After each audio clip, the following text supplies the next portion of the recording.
Hello and welcome to episode 22 of Stitched in Sweden. I'm Maria, your host, and you can find me on Ravelry and Instagram as mmonska. The show notes for this week's episode will be available at stitchedinsweden.blogspot.com.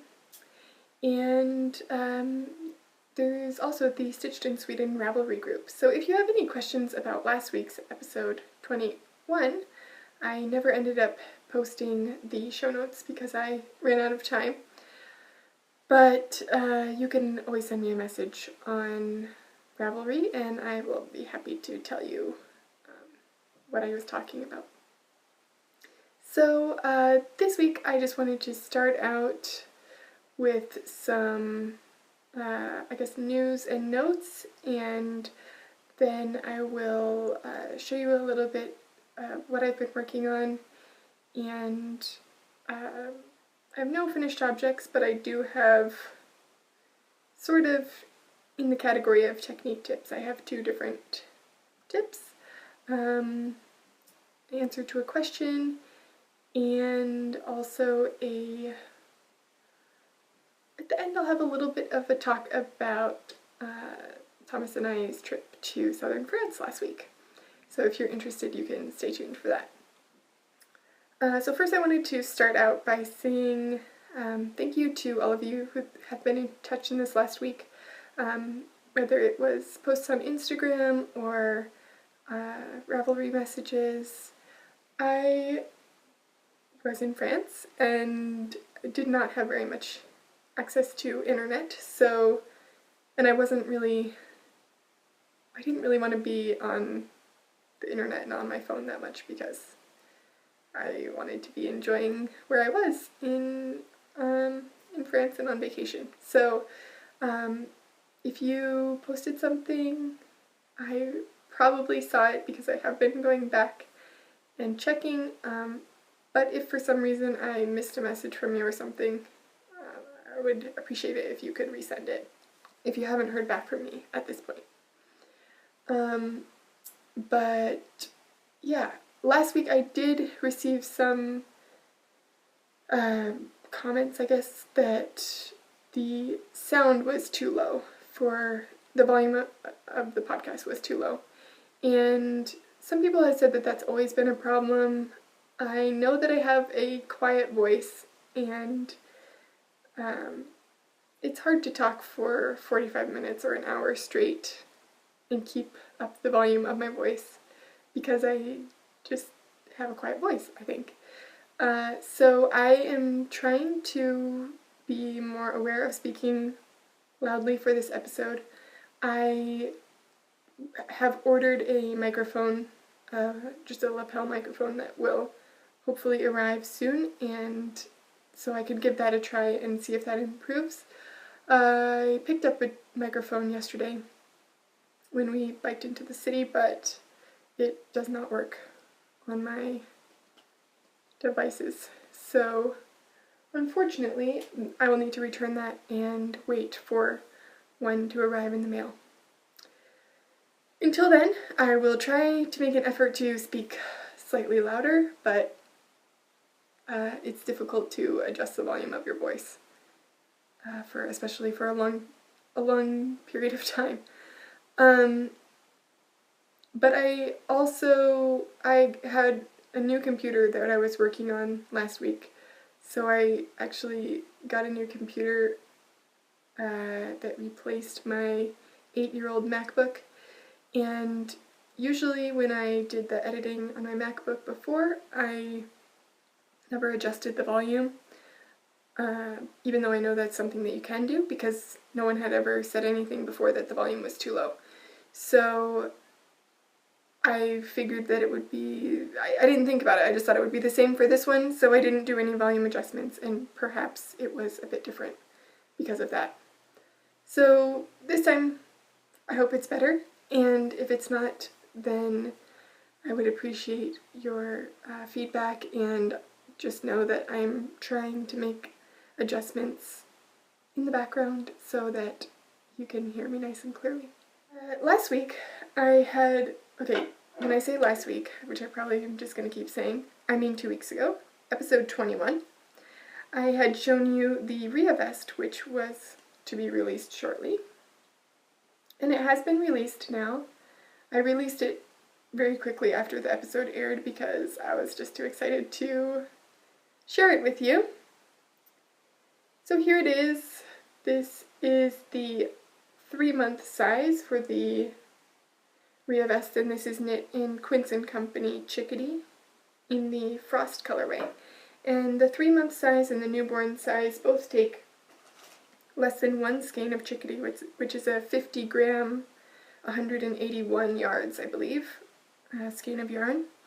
So it's a nice, quick project because it is such a small amount of yarn, and it goes pretty quickly too because it's not that complicated. There's not a whole lot of shaping or anything that makes it tricky, because this square yoke is shaped really easily. Like, it's just really simple, so it really takes no time at all. I knit this one in just a couple of days, and while I was in France, actually, I was checking Instagram every once in a while when we had Wi-Fi, and I saw a couple of people who had been working on this, which was really exciting and fun to see. And they also had similar comments that it was really quick knit and simple to do. So Rhea is now available on Ravelry for download, and it comes in sizes from newborn 3, 6, 9, 12, and 18 months. So you can knit something for a little kid in your life if you want. What else do I want to say about this? I think that's it. It was really a fun thing to design, and I'm really happy with how it came out. So,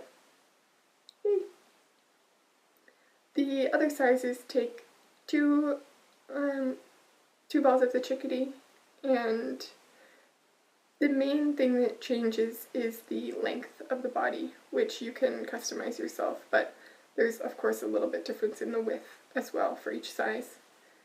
So thank you to those of you who have already purchased that pattern and are starting to knit it. Some people have asked if there's going to be a knit along.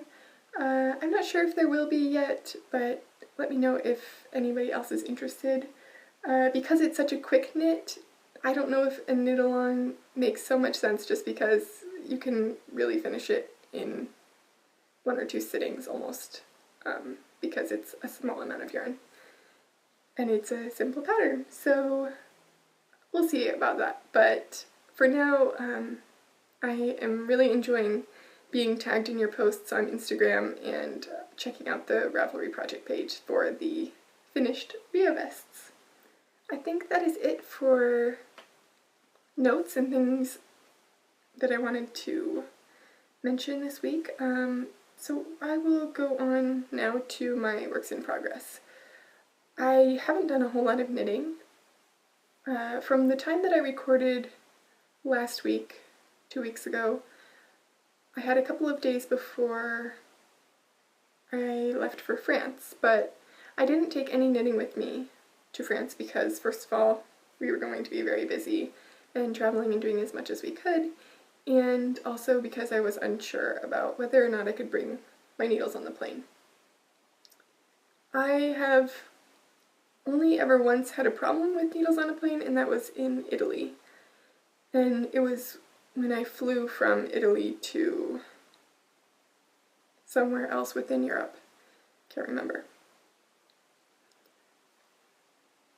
I think now when you look on the regulations for traveling within the EU, they say that you can't have pointed objects, and in some places that says that it includes knitting needles. So for me, I just thought I won't risk it. I probably won't have that much time to knit anyway, and I didn't bring them. One tip that I have, I guess, when you're trying to figure out if you can bring knitting with you is to check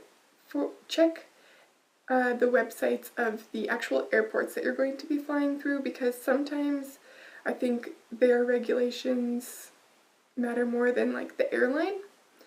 because depending on where you're flying to or out of, that's who's going to be checking your luggage, not the airline itself.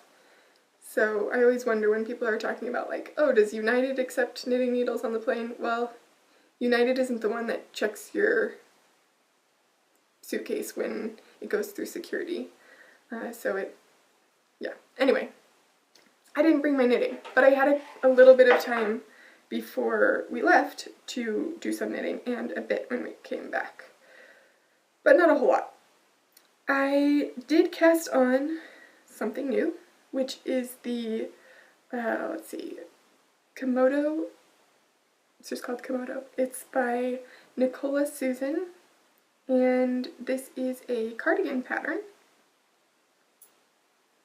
It's kind of a blob right now, but this is a top-down sort of raglan-ish style cardigan, and it's knit in lace weight. So, well, I'm knitting it in lace weight. It's actually designed to be knit in any kind of yarn that you want and for any size, but she suggests a light fingering or fingering weight, I believe. I'm knitting mine in lace weight, which is the yarn that I received from Erin, and this is the Cherry Tree Hill yarn Super Sock Lace, and it is 100% superwash merino, 4 ounces, 996 yards, and it's in the Winterfield colorway. This is the tag. Winterfield. And so far, I have not used all that much. I posted a picture of this on Instagram right before I started it, and it seems like it hasn't gotten any smaller, which is good because I need enough yarn for the whole sweater, but it is pretty slow going. So I don't know if you can see it so well, but this is the back part, and there will be some eyelet rows that go down the back. This side triangle here will be a sleeve, and then the fronts increase at a different rate. So the fronts will, I don't think they'll be like full covering, but they'll be sort of partial. And I am enjoying this so far. I have not knit on lace weight in a really long time, so that is taking a little bit of getting used to, just in terms of knitting speed and how much I have to pay attention when I'm knitting it. With fingering weight, it's such a common thing that I use that I'm really used to it in the feeling of it in my fingers, so it's something that I can knit without looking. The lace weight is obviously significantly thinner and is a little bit more, like, it's not really finicky to work with, but it just like requires a little bit more attention. And this is really not coming up in a good color. I think it looks a lot more gold on the screen than it is, but it has a really bright spring green to it. If you know the color of the very first leaves that pop out on a tree in the spring, like that really bright green, chartreuse kind of, that's the color that it is, with slight gold undertones, but to me this comes out looking a lot more gold on the screen when I show it. So I don't know. Anyway, I am enjoying knitting that, and if you're interested in joining a knit along for that, you can use the hashtag Komodo, K-A-L. So that's C-O-M-O-D-O-K-A-L. And I'd love to see your progress. I'm knitting on my Hiya Sharp interchangeable needles US size 5, which is a 3.75 millimeter. And I think those are great needles for knitting with lace because they're pointy and the yarn slides nicely. I've already gone up one cable size, or one cable length. I started out with the 24-inch cable length, and now I think I'm on the 32. And I'll probably go up again in just a little bit. But we'll have to see when I take off for the arms what it looks like. I only have 996 yards, and the interesting thing about this pattern is that it doesn't really give you a yardage estimate because it's written for any yarn or any weight yarn, which is okay, but it's also because it's a new pattern, there aren't many other people who have knit it or finished it yet. I don't think there's anybody else who has finished it besides the designer, or who has posted on Ravelry anyway. So I don't really know how much yarn it takes. When I looked at some other lace weight cardigans, they definitely took a bit more. I will be knitting a pretty small size. We'll just have to see. Because it's top-down raglan type shaping, I will probably just hold the sleeves off, finish the body, and then I could just make them short-sleeved if I wanted, and it could just be like a little cover-up sort of thing for over a dress or something, which would be totally fine. But if I happen to have yarn left over, then I'll probably knit the sleeves as long as I can. So we'll just have to see. But it is nice to be, it's nice to be knitting on a pattern that somebody else has written, because I have been doing a lot of design knitting lately and having to figure stuff out as I go or beforehand, but then having to refigure as I'm knitting. It's just nice to be able to start with a pattern that I know will work, or hope will work anyway. But yeah, that's mostly the only thing I've been knitting on, and I kind of want to be knitting on another project too with a little bit thicker yarn, just because, like I said, sometimes I only want to knit a row or two of that because I have to pay more attention. But I think just because I haven't been knitting for the last week and I haven't been on Ravelry or Instagram that much, I don't have the feeling of wanting to cast on everything, and I don't really have an idea of what I want to knit. So I've been catching up on a few podcasts this morning and yesterday, so getting some inspiration from those, but I'm still trying to decide and not sure exactly what I want to cast on next. So in the meantime, yesterday when I wanted to do something but I didn't know what I wanted to knit, I decided to pull out my Tea Time cross-stitch sampler from the Frosted Pumpkin Stitchery. And I started this a couple months back. I bought the pattern quite a while ago and then just hadn't started it because I was working on other projects. But I got pretty far and decided that it was time to pick it up again. And I'm really glad that I did because it's almost finished.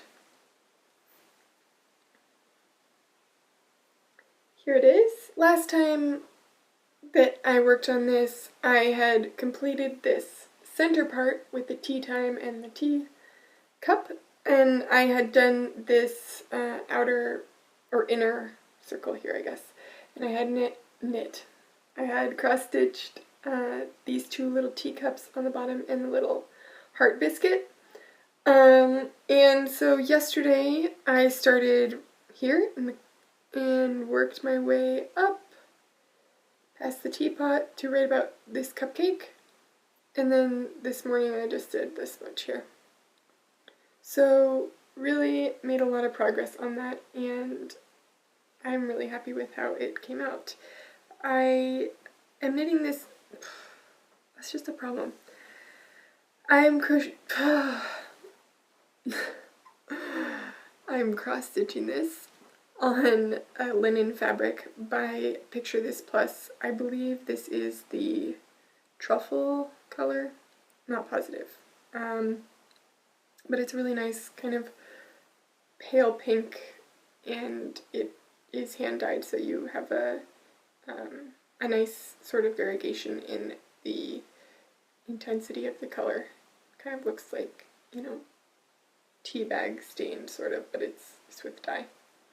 This pattern does have an additional border that goes around the edge, and I haven't decided if I'm going to do that yet. I really like how it is now, and I think that I'm going to leave it like this for a little bit. I might wash it and lay it out flat so that it's all nice and finished, just to see if this is how I want to keep it, because the border on the other one, on the way it is in the pattern, was part of it that I didn't love about it when I first saw it, so I think I might just keep it off. I changed the colors on this a bit. Some of it was because I didn't have the exact colors that the pattern suggested, but also for the teapot I did a little gold spout and handle and top, and I put a tiny little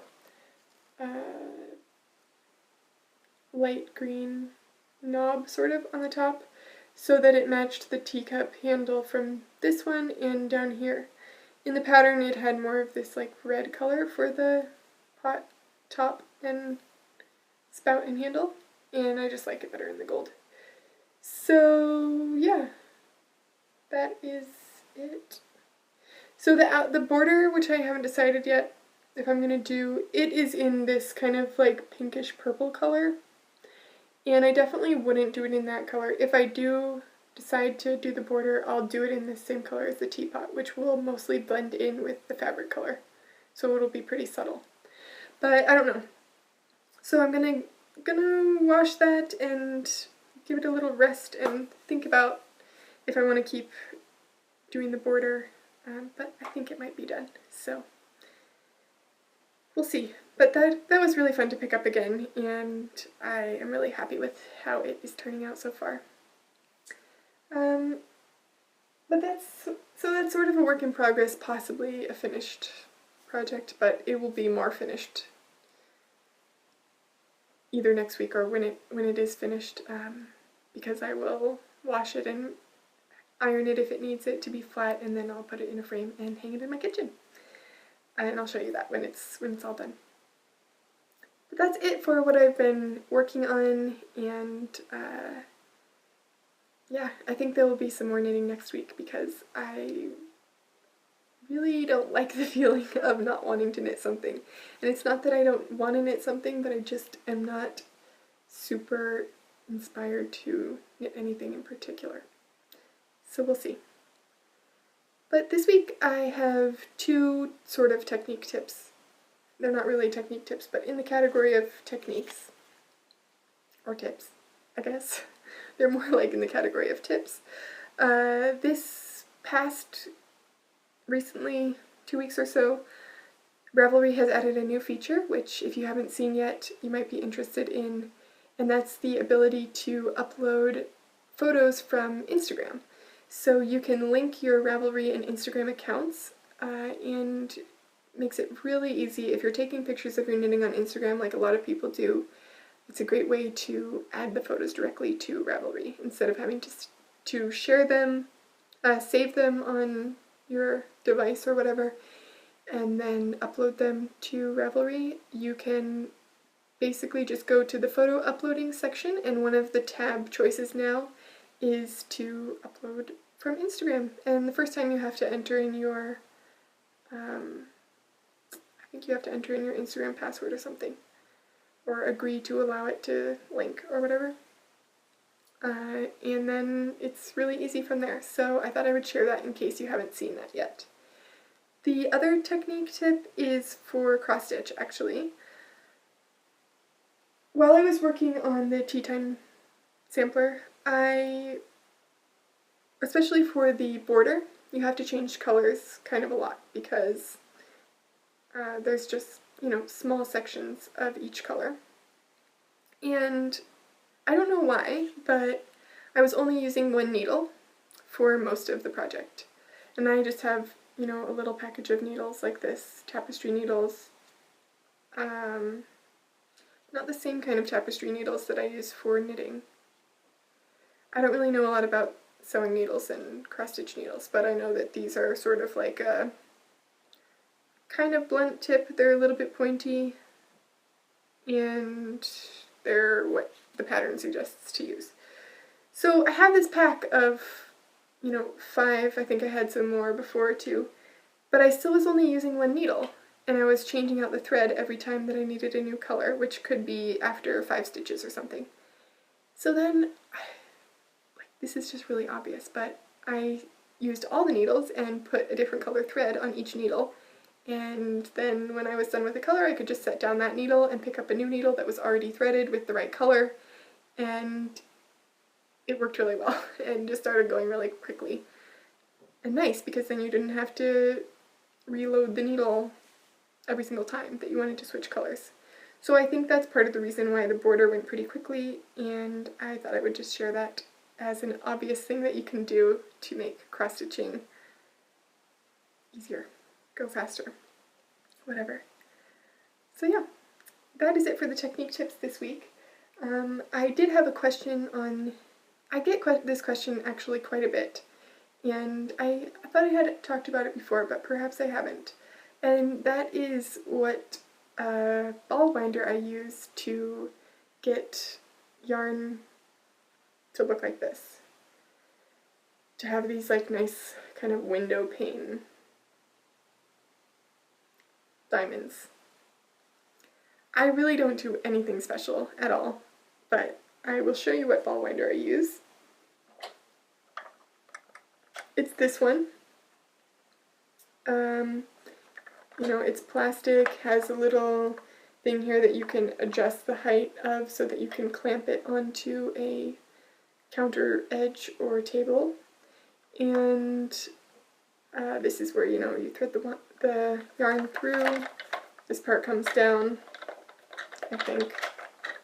Maybe push it in. Yeah, push it in, pull it out. And it's really squeaky actually, but you know, you just wind it. And I've had it for probably 3 years or 2 years. I'm not sure exactly how long I've had it, but it's worked really well. It's really loud when it is winding, but it works well. So I know a lot of people have a lot of trouble with ball winders, so I'm happy enough with this one. It's called the Yarn Ball Winder Hand Operated YBW-B, and I bought it off Amazon. I tested the other day. You can search exactly that on Amazon and it will come up. So there it is. It says it's from Oriental Touch, which is orientalhomegarden.com. So maybe you can find it on there too, but that's it. That's all the information I have about it. I think it was around $20 or $30 or something, and I don't know that it does this pattern particularly. I know some people had said if you wind it more slowly, it will do this pattern. I wind it really fast, and mostly because I want to get over, I want the squeaky noise to stop. But I don't know, this is how mine come out, so that's all the information about that I can give you. But I hope if you find one, if you buy one of those, that will work for you too. So that's about it for this week.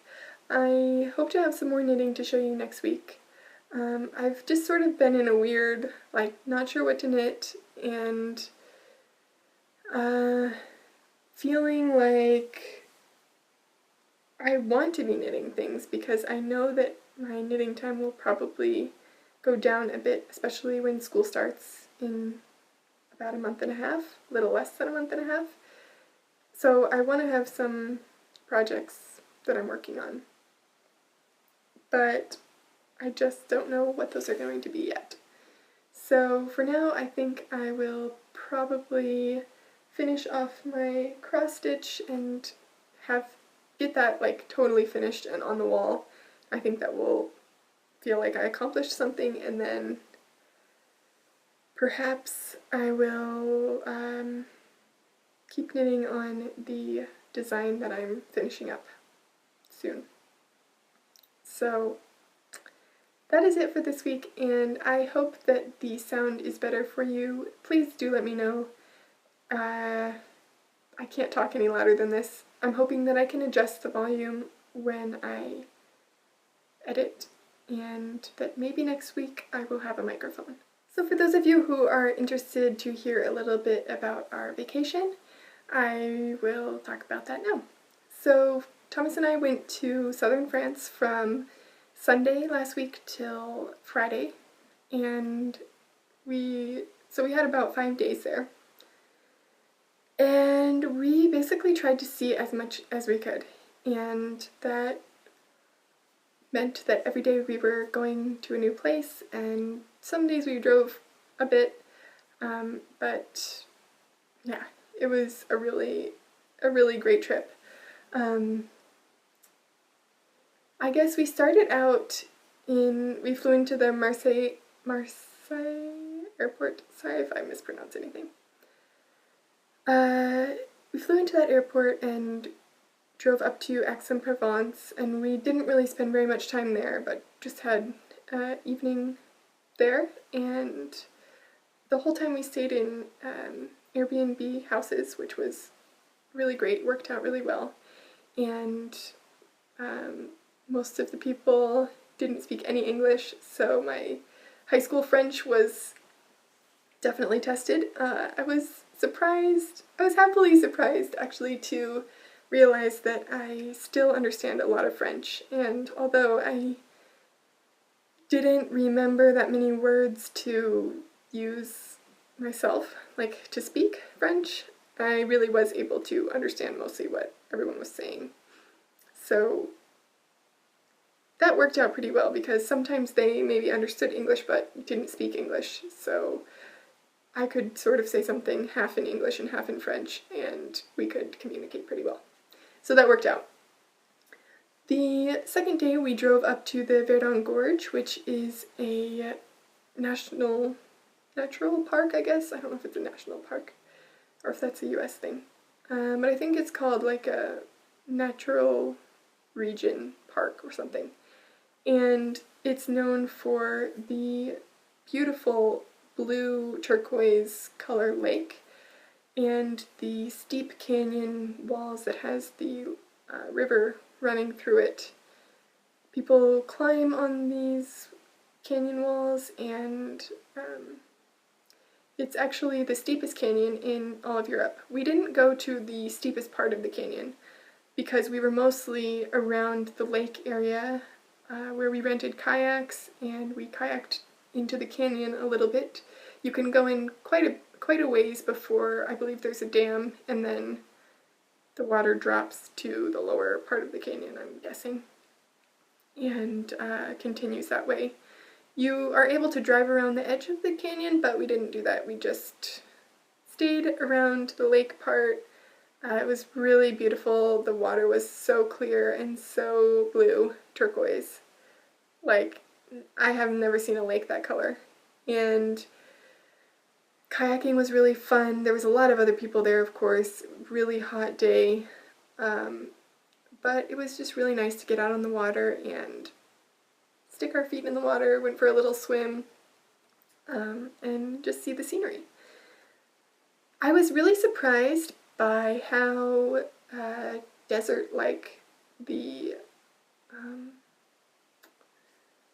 landscape was. It reminded me a lot of Colorado because there were shorter trees and very dry landscape, and rocky as well. In the canyon especially, but as we were driving to the canyon as well, it was just really reminded me of Colorado, except that there was really no evergreen trees. Hardly any evergreen trees, which there are more of in Colorado, but yeah, it was really pretty. So we also hiked up to a little hilltop village thing with a monastery, and just got a great view of the valley below, where there was some, where you could also see the lake, but I don't know, just kind of classic, what you would think of as like a French valley landscape. So we continued driving, and on that day we saw a lot of lavender fields, sunflower fields as well. Some of them were next to the lavender, which made it for a really pretty contrast. And I know it sounds crazy, but I was so surprised the first time I got out of the car when we stopped at a lavender field, and you could smell the lavender so strongly. It was just so nice. I don't know why. I don't know what I thought it was going to smell like, or I just thought, I didn't realize that it was going to be that fragrant from even across the road and not directly with your nose in the lavender. So it was really pretty, and I was really happy to have happened to be traveling there during this time of year when the lavender is at its peak. We had a really nice drive in the countryside though, and made our way to Manosque. Again, don't know if that's what it's called, which is sort of between the Verdun Gorge and the Luberon Valley National Park also. And there was a lot of vineyards and more lavender in that part of the country.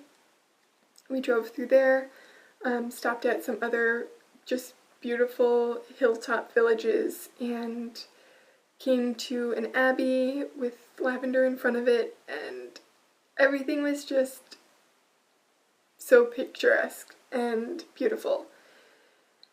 So we just really were enjoying that, and although it was quite warm, 30 to 35 degrees every day, which is around 95 to more than 100, I guess, Fahrenheit. Quite warm and sunny the whole time, and relatively high humidity. We were definitely like a little bit tired from the heat, I guess. Sorry, my voice is like dying because I can't talk this loud. So we were a little bit overheated, but it was worth it because it was just beautiful countryside. We made our way down to the ocean, to the Mediterranean, I guess, not the ocean, but that is where I had to babysit for an evening, and we went to Sète, which is just a little bit below Montpellier. And we stayed there for the evening, didn't get to explore around too much there because I was babysitting. But we did jump in the water. Again, totally clear. I was up to here in the water and I could see my toes looking straight down because it was just totally clear and totally blue. So that was really pretty. And that was more of a fishing village, sort of, with another sort of hilltop village above. But it was really busy. I wouldn't say it was a village, I would say it was a city, small city. Port sort of city.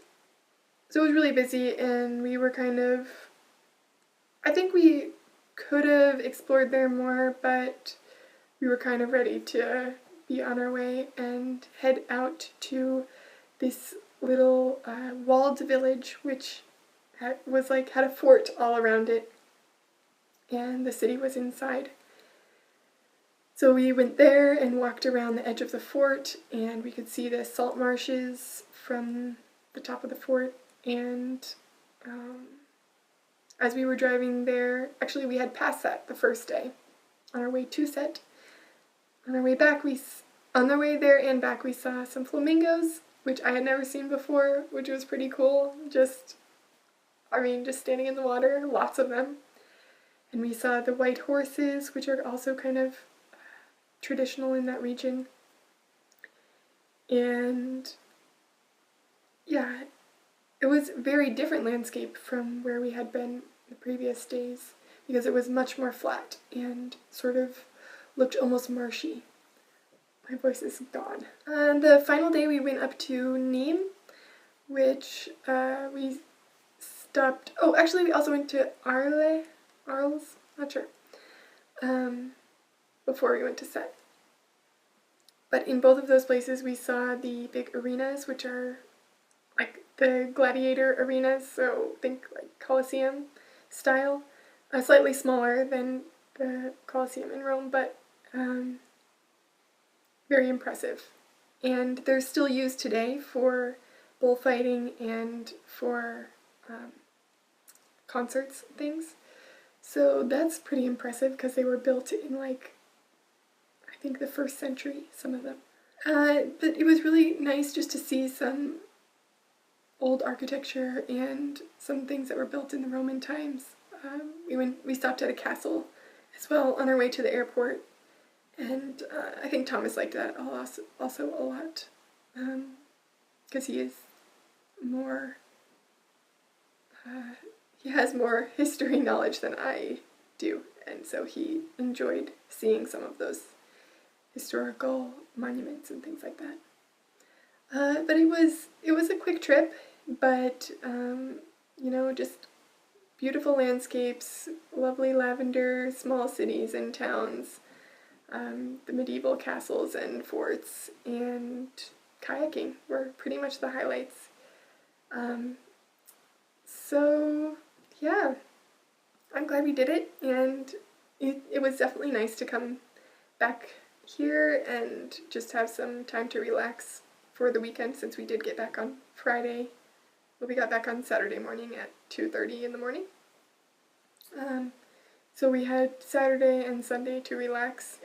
We biked into the city yesterday and just did a little bit of looking around and some shopping, and I think we'll just have a relaxing week. Yeah. So that's it, and I hope you enjoyed some of the pictures that I've posted and shown you here, and I will talk to you again soon. Bye!